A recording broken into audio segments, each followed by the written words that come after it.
Hi, Shannon here, animal intuitive and sensitive and Reiki master practitioner and animal communication teacher, and your friendly neighborhood hostess. This channel, this show is really about taking the woo out of an ability, a gift, and a skill that every human animal also has access to. Yes, you heard me right. It means that whether you think you're intuitive or not, whether you've ever had a vibe or an aha moment or an insight or a deep knowing in your life that you're aware of, you too come pre equipped with all of the internal wiring, what I call your intuitive anatomy, that you will ever need to communicate across species boundaries. You also come equipped with software, if you will, that has been pre installed in your human operating system to allow you to make these interspecies connections. There is so much to explore, and I cannot wait to share it with you. But before we get too terribly far along in our exploration, I wanted to stop and share some deeply personal stories that I have been a part of. I have experienced personally stories from my professional animal communication practice, stories from my student days. And by the way, I am always a student. Saying that I am a teacher does not in any way limit or cancel out the fact that I will always view myself as a student, and the animals are my primary teachers. That is one of the wonderful gifts. One of the many wonderful gifts of animal communication is that it invites us to bring our humility, our beginner's mind, and our learning hearts, our eager learning hearts along for the journey. And so some of these stories are deeply personal in that they're stories that relate to my relationships with my own personal pets, my companion animals. And by the way, when I say pet, this is something we'll talk about it more in a future episode. But when I say pet, what I really mean is partner, empathic friend, and teacher. Why do I say that? Because when I ask the animals, what does the word pet mean to them? Where did we get the inspiration to use the word pet? This is what they told me it stands for. So bookmark that thought. We'll be back to explore that more in a future episode. But for now, I just want you to know that these are just a handful, a selection of my many favorite stories of how animal communication can draw human animals and non-human animals living in family or relationship situations closer together. These are stories of how animal communication can break through communication barriers to promote understanding and empathy and action. They are stories of how animal communication can facilitate reconnection as well as initial connection. They're stories of wonder and miracles. And so, with that being said, let's dive in. Now, the first story I want to share with you is actually my first formal experience of animal communication. And I have been having informal experiences, certainly for many, many years. In most cases, as soon as a new human animal, such as you or me, decides to formally pursue a course of study, a practicum, in some way, solidify an interest in animal communication through maybe signing up for a course or a workshop or reading a book and then sitting down to practice what is explained in the book, it isn't usually too long before we discover that we've actually been having animal communication experiences for months, maybe for years.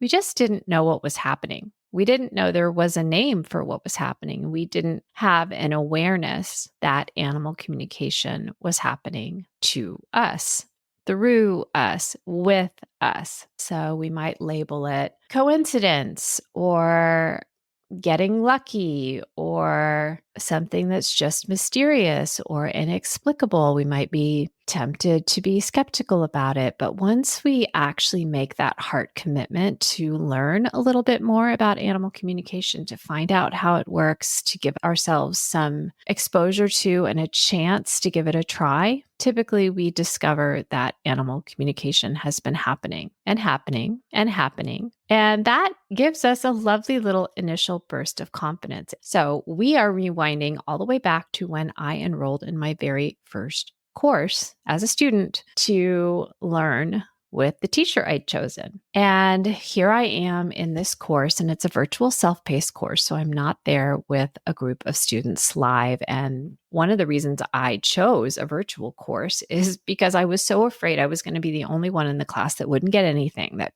wouldn't have anything to report when it came time to share the results of our very first communication. And so I thought, well, I'll just do it on my own, self-paced, and that way at least I won't have to share with anyone else that I didn't get anything. So in this video course, the teacher is explaining about the animal that we were going to talk with. And I just kind of made the assumption, I just thought it would be a dog or a cat, because those are most of the stories that you read. It seems like most of the communicators that I had met up until that point, those were the species that they were most interested in communicating with, as well as the species that were most often available in terms of other pet parents being willing to share their animals for the purposes of practice. And so I just assumed it would be a dog or a cat. So as I'm getting quiet and I'm tuning in, I start to see these inner visual flashes of yellow skin, and there wasn't any hair on this skin.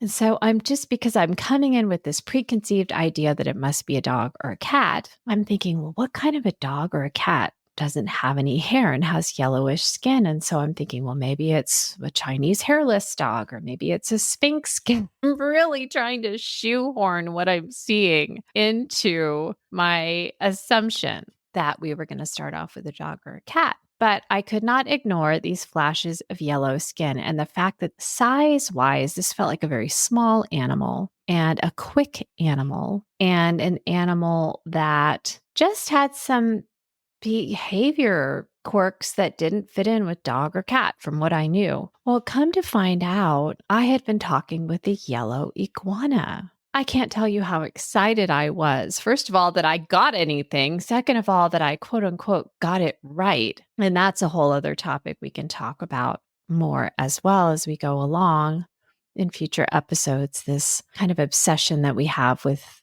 right or wrong that really relates back to not just the left brain mind function, but also the way that we've been brought up and educated and trained in our workplace training in many cases. We'll talk a little bit more about that as well. But for the purposes of this initial communication, I was just so delighted, and I was walking on air. And yes, we did talk with many cats and dogs and horses and some birds, but I will never forget the beautiful yellow iguana who was my true course leader, my welcome committee, and my introduction to animal communication. Now, the next story I want to share with you was one of the first sessions I've ever done as a professional communicator, where I was going to be introduced to a future career path that I'm now very much enjoying, helping pets and their parents reunite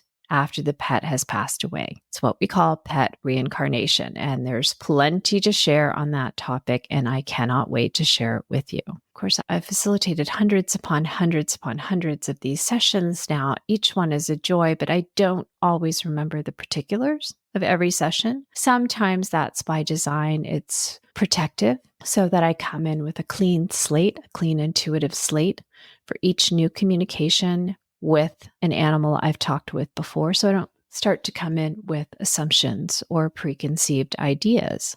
Just like we saw in the yellow iguana story, I don't come in with all that back history, but rather I can meet this animal where they are right here, right now, with a fresh, clean, open mind and heart. However, sometimes I really do remember details about certain communications very clearly. Often those communications are real teaching communications for me as a communicator, something that I need to learn, that I'm open to learning in an animal who is willing and often quite eager to teach me. And often those animals do end up joining my light team as well. And Chief, the German Shepherd, is one such animal. Chief is in spirit. And when his mom, Betty, came to me, she had been missing him. He had crossed a few months earlier, and she had really been missing him and she wanted to reconnect. And she was also really wanting another dog.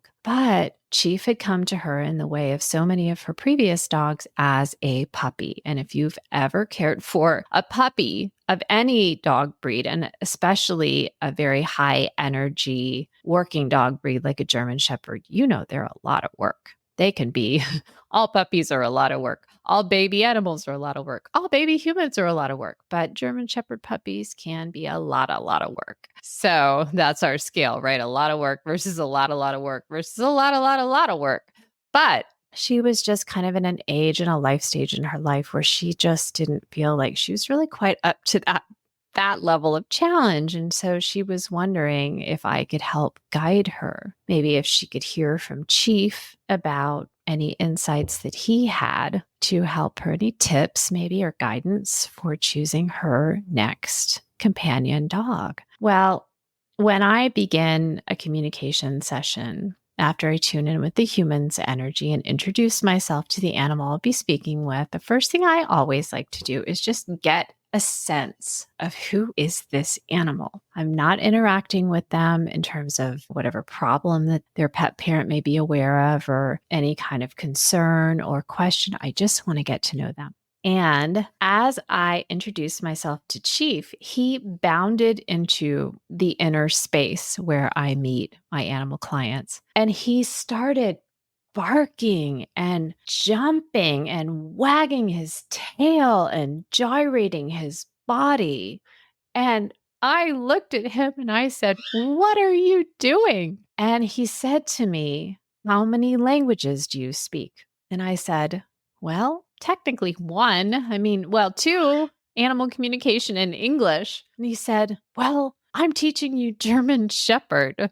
And he started barking again and he started gyrating his body and he started wagging his tail. And it was the most magical experience. And his mom, Betty, and we still keep in touch today. His mom was so delighted when she heard what Chief was doing. And she said, "Oh, yes, he's a natural leader and a natural teacher." And it was just so joyful and fun to experience his personality this way. Chief also initiated me into the joys of facilitating a pet reincarnation. And that's another story for a different time.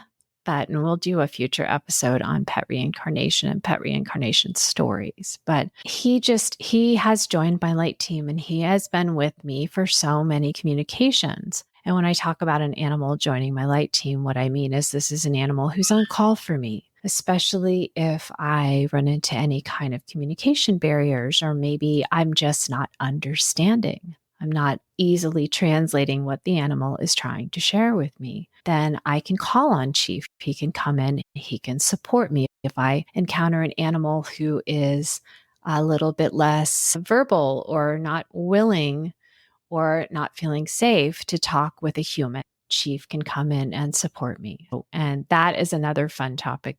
By the way, if you have questions, if you have specific interests along the lines of animal communication, please don't hesitate to let me know. And I can do my best to add that to the lineup for a future episode. Now, my next story, it's quite different and really showcases the creativity. And on that note, sometimes the errors in translation that happen between human animals and non-human animals. This animal also joined my light team. He's in spirit now, but he wasn't at the time that this communication took place. And his name is Ori. Ori was a Chiweenie, which is a cross between a Dachshund and a Chihuahua. I have lived with Dachshunds most of my life, so I'm quite familiar with the quirks of that breed. But Ori had developed some diabetes issues and needed to have regular injections. And Ori's mom, Kristen, was often at work when he needed his midday injection. And so other people would come over to give Ori his injections while she was at work. Her sister would sometimes come over. Sometimes she would have a neighbor come over. And occasionally, when Ori needed some veterinary care, the veterinarian or the vet techs would give Ori his injections. And Ori was always a perfect angel. When any of these other people were giving him his insulin injections, he stood still. He didn't. Stay with us. We'll be right back. Hi, my name is Shannon Cutts. I'm an animal sensitive and intuitive, a Reiki master practitioner, and an animal communication teacher with animallovelanguages.com. Some of my areas of specialization include highly sensitive pets, anxious pets, pets in spirit, pet reincarnation, and an exploration of the deep soul contract bond that you share with your pet. For more information about my one-to-one private pet parent sessions for you and your pets, my Reiki and energy balancing sessions for pets, my signature animal communication adventure flagship program for students, and my ongoing animal communication adventure practice circle for students and graduates, you can visit me anytime at animallovelanguages.com.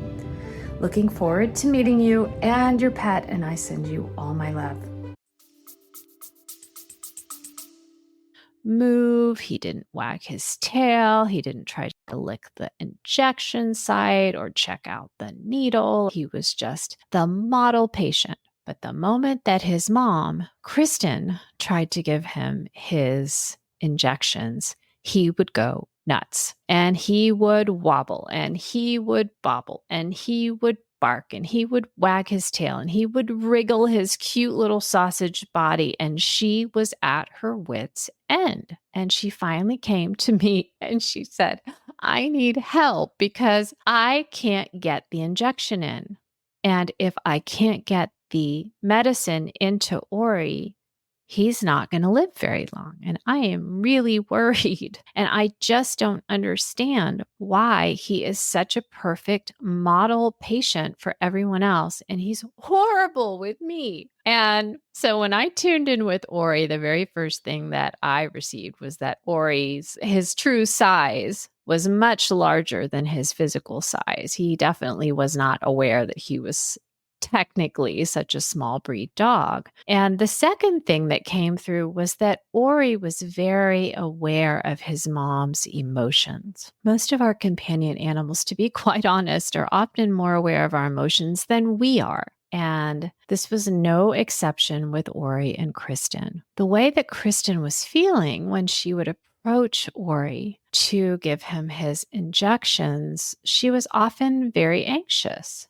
She was often feeling somewhat sad that he had to go through this twice a day. She was often feeling anxious about whether the medicine would help him enough, worried that she would hurt him when she tried to do the subcutaneous, the under the skin injection. And Ori was picking up on all of this. And so when I asked him why he would wriggle and wiggle and wag and bark, I got something back that I never would have, you just can't make this stuff up. He said, I'm trying to make it fun for my mom. She's so upset when she comes to do this.